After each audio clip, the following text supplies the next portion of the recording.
कैसे काटिल रात पिया भइल बा मुश्किल जीना,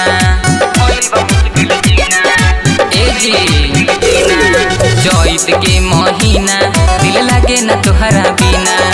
कैसे काटिल रात पिया भइल बा मुश्किल जीना। पानी लड़ भोर भोर में उठल नाही जाता।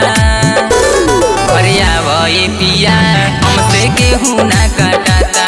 भरिया पिया हमसे गेहूं ना काटाता। भरिया पिया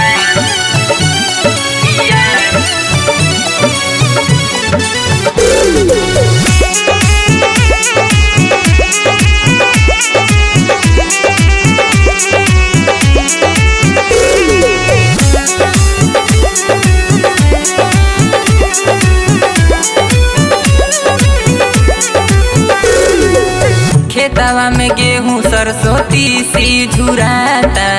कहतानी साचे बतिया रउआ ना बुझाता।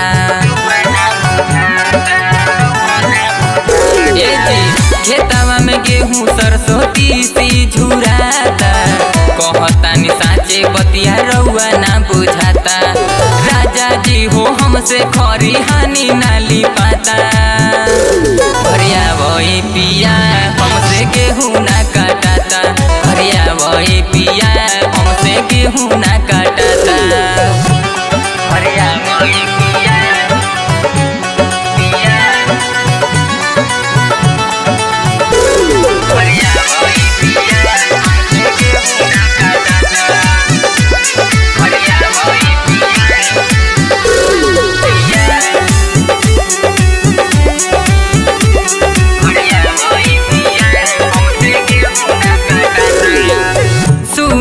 गुली पिया काम नाही होखता।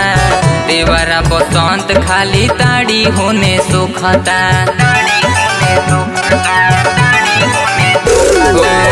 सुनिए गुली पिया काम नाही होखता। देवरा बसंत खाली ताड़ी होने सोखता।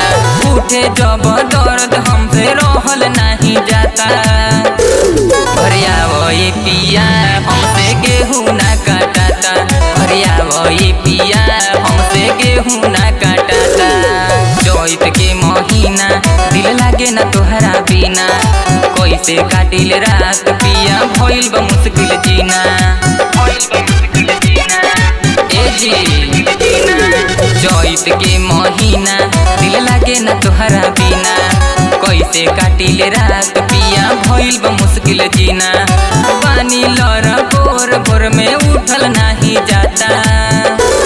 भरिया पिया हमसे गेहूं ना काटाता। भरिया पिया हमसे गेहूं ना काटाता।